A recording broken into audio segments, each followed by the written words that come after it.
Bonjour les gens, aujourd'hui nouvelle vidéo sur Game of Thrones, épisode 2, saison 7. Donc nous allons continuer ce que nous avons commencé avec l'épisode 1, maintenant avec l'épisode 2 qui est sorti lundi. Nous commençons d'entrer avec une scène avec la Khaleesi. Je l'appellerai la scène Khaleesi versus Varys. Cette scène est plutôt inattendue, efficace et nécessaire. Cette scène va permettre à Daenerys de vider son sac pour pouvoir partir sur de bonnes bases avec Varys. Cette séquence est vraiment intéressante et permet de redonner l'importance à Varys qu'il a dans Game of Thrones. Parce que beaucoup de personnes négligent ce personnage, que ce soit dans la série ou même ceux qui la regardent. Varys est très souvent au centre de beaucoup de grands événements et apporte son influence dans chacun d'eux. D'ailleurs, on peut le remarquer qu'elle-même, Daenerys, le mentionne, qu'il est très dangereux, non seulement parce qu'il a des informations avec ses petits oisillons, il commandite pas mal de choses, d'assassinats, etc. dans l'ombre. Il est tout à fait normal que Daenerys s'en inquiète, car celui-ci a envoyé beaucoup de personnes dans la tombe. Mais Varys ne se laisse pas faire dans son argumentation et va démontrer à Daenerys qu'il est un allié de choix et de confiance à qui le mérite. C'est ça qui est puissant avec Varys, c'est pourquoi je l'aime bien. Ce personnage n'est pas là pour servir un seigneur juste dans son propre intérêt, mais dans l'intérêt du peuple, comme lui il le dit et l'a toujours dit. En plus, on peut voir à de nombreuses reprises Tyrion tenter de le défendre. Bon gré malgré lui, c'est pas très efficace. Mais bon, du coup cela montre aussi à vous téléspectateurs et à Daenerys toute la sympathie qu'il a pour Varys. Il faut se rappeler que Varys a risqué sa place à Port-Réal pour sauver Tyrion, qu'il respecte énormément. Si Varys n'était pas là, Tyrion serait peut-être plus là. Non, il ne serait plus là. Concrètement parlant, il serait mort actuellement. Donc, très sincèrement, si vous aimez Tyrion, vous devez obligatoirement aimer Varys. Maintenant que tout a été mis à plat, Daenerys le recrute parmi ses troupes, en lui disant bien que maintenant, au lieu de venir le trucider, plutôt logique, de venir lui en parler avant, quoi. Genre, si je néglige le peuple, viens me voir au lieu de me buter. Et suite à cela, nous avons aussi la menace qui suit derrière. Si tu me trahis, je te brûle. Et là, petit sourire en coin, je n'en attendais pas moins de la mère des dragons.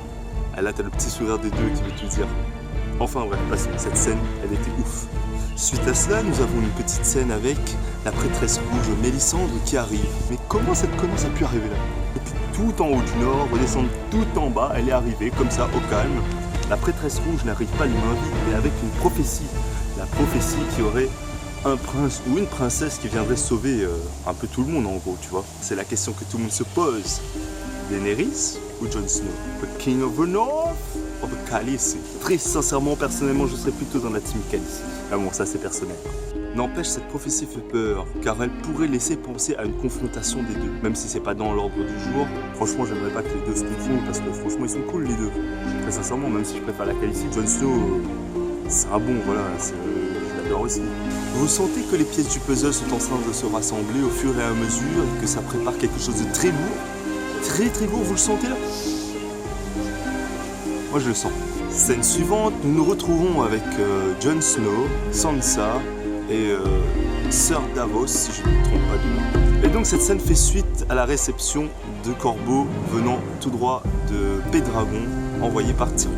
Donc proposition de rencontre entre le roi du Nord et la mère des dragons dans le sud à Pédragon, ce qui intrigue pas mal les personnages. Et là tout de suite on fait le lien direct, hein. Marcheur blanc, faiblesse le feu, dragon, crache du feu.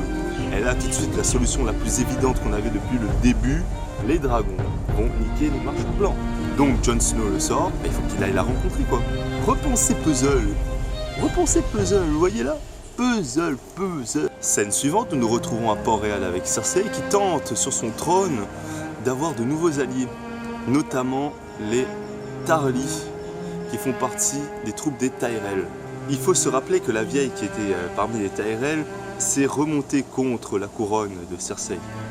Et donc maintenant c'est une rebelle, alliée à la Khaleesi. La famille Tarly est celle de Sam, vous savez, le petit gros là, le pote à Jon Snow. Et donc, elle tente de s'en faire des alliés, notamment son père. On peut le dire que son argumentation n'a pas très convaincu.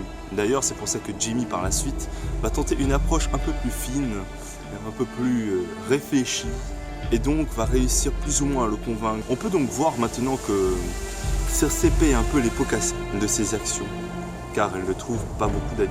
Heureusement qu'elle a Jaime avec elle, parce que sinon ça serait bien compliqué pour elle. Suite à cela, nous avons une petite scène regroupant justement Sam et Jorah Mormont. Vous savez, Jorah Mormont, celui qui suivait la Khaleesi, qui est le fils de Mormont, le défunt chef de la garde de nuit. Donc scène plutôt intéressante en rejoignant ces deux personnages. Rappelez-vous encore une fois, puzzle. Et donc suite à cette nouvelle, Sam va s'empresser de vouloir le guérir et pour cela va faire les recherches nécessaires car il sait que c'est déjà arrivé avec la fille de Stannis. Et donc va faire en sorte de le soigner. Nous avons donc une scène qui arrive plus tard où on le voit retirer les petites plaques. C'est une scène plutôt gore et âme sensible s'abstenir et bref, passons. Suite à cela, nous avons une petite scène à Port-Réal dans le donjon où l'on retrouve le maître et Cersei. On peut voir d'ailleurs dans ce donjon tous les squelettes de dragons, etc. Et là, le maître sort son arbalète géante pour contrer les dragons. Et si une arme pareille apparaît, cela annonce forcément la mort d'un ou deux ou trois dragons. Putain, Drogon, survie, te fais pas avoir par cette putain d'arbalète. Scène suivante, nous retrouvons avec la team complète de la Khaleesi. Avec maintenant la famille qui vient de Dorne, les Tyrell et les Ferney. Et dans cette scène, on peut voir que les avis divergent, les opinions divergent, les intérêts divergent. En effet, avant nous avons toujours eu des aspirants qui croyaient en la Khaleesi. Maintenant, nous avons des aspirants qui veulent plus ou moins l'utiliser à leur fin, c'est-à-dire pour se venger de Cersei, pour la plupart. Donc leurs approches sont plutôt différentes niveau stratégie. Mais là, Tyrion et la Khaleesi revient avec une stratégie qui les remet tout le monde d'accord. En effet, une partie de l'armée va s'attaquer à Casterly Rock, c'est-à-dire les Immaculés, les Dothraki, elle et ses dragons, et les familles qui font partie des 7 couronnes vont s'attaquer à Port-Réal. Stratégie plutôt intéressante, car souvenez-vous ce que Cersei disait, que la Khaleesi va déchaîner toutes des troupes étrangères, des Dothraki, des sauvages sur Port-Réal. Or, en utilisant cette stratégie, en envoyant uniquement les gens de la couronne, ça rend plus légitime l'attaque en question. Suite à cela, nous avons une scène, comment dire, belle, romantique, magnifique, pleine de sentiments. En effet, nous avons une scène avec Missandei et Vergris, scène plutôt sentimentale entre les deux, qui fait grave le taf. Pas grand chose à dire, mis à part que la scène est belle, quoi. C'est beau, c'est magnifique, dans tous ces complots sanglants et dans toutes ces guerres et toute cette saleté qu'il y a. Nous avons encore le temps d'une romance, d'une belle romance entre un esclave et une traductrice plutôt bonne. Ouais, je pense qu'on peut en tirer la petite leçon que, à tous les gens qui se sont diminués par quelque chose, rappelez-vous que Vergris, il n'avait plus de couilles et pourtant, il a réussi à pécho Missandei. Ensuite, nous retrouvons une scène avec Arya. Arya qui retrouve son ancien compagnon de route, qu'elle appelle Tourtre. Et donc là, scène importante pour Arya, parce que Monsieur Tourtre lui indique que les Stark sont de retour dans le Nord. Et là, grand dilemme pour elle. Vengeance ou famille? Famille ou vengeance? Et donc, on apprend plus tard, avec la scène avec les loups, qu'en fait, elle se dirigeait vers le Nord et qu'elle veut rejoindre sa famille. C'est mignon! Cette scène montre aussi que les expériences qu'elle a vécues, Arya, elle a changé, notamment le truc de sans visage. Et donc, dans sa tête, elle doit se demander est-ce qu'elle a encore sa place avec sa famille ou pas? Est-ce qu'elle est encore une Stark? Est-ce qu'elle a encore sa place dans le Nord? Est-ce qu'elle est juste là pour se venger par rapport à ses choix faits dans le passé? Voilà, quelque chose s'est brisé en elle. Suite à cela, nous nous retrouvons de nouveau à Winterfell avec Jon Snow qui a reçu le message de Sam, qui lui annonce qu'à Pendragon se trouvent les mines de Verdragon. Rappelez-vous ce minerai qui est le seul à pouvoir tuer les marcheurs blancs. Suite à cette information, réunion de la team North. Et donc il annonce son choix à toutes ses troupes qu'il va aller dans le sud voir la Khaleesi comme on l'avait annoncé. Et là ça crée la division dans ces troupes. Hein. Ils sont pas tous d'accord, ils sont pas très chauds pour qu'ils partent. Vous voyez, le King of the North doit rester dans le North. Mais bon, Jon avec son argumentation va leur prouver que voilà, c'est nécessaire et c'est important. Et là on peut voir encore qu'ils ne savent pas la dangerosité que sont les marcheurs blancs. La menace qui pèse sur eux car ils ne l'ont pas vu. Il y a encore ce décalage comme dans l'épisode d'avant. Donc il annonce que Sansa va prendre les rênes du Nord en attendant son retour. Il y a peut-être danger. Ça me fait peur. Parce que déjà Sansa, elle peut avoir sa tête qui serre un petit peu là, on sait jamais. Hein. Mais surtout Lord Baelish Littlefinger. Vous voyez, manipuler un petit peu tout ça et établir son petit plan parce que lui ce qu'il veut c'est prendre le contrôle de tout. Bref, Baelish me fait peur. Et d'ailleurs, c'est pour ça que dans la scène qui suit juste après, on peut voir Baelish et Jon Snow parler. Et donc on voit que Baelish essaye déjà de tenter son approche. Tu vois, il a son plan en tête là, il essaie de poser ses pions là. Là, Jon Snow le remballe. Je n'ai rien à vous dire. Cassez-vous et si je vous touchez à ma soeur, je vous bute.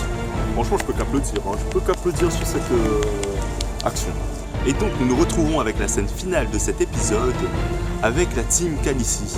Nous retrouverons avec les Dorms et les fermiers. Ils font route vers Port-Réal comme le disait le plan. Et donc pendant que ces jeunes prennent du plaisir durant leur voyage, là nous avons une attaque de l'oncle des Greyjoy.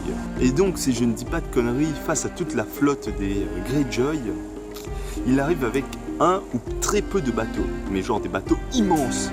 Bref, en gros, il les a mis en PLS. Il a mis leur flotte en PLS. Je sais pas s'il y avait toute la flotte, mais ça craint en tout cas pour l'attaque de Port-Réal. Du coup, je pense que les plans ils vont être revus.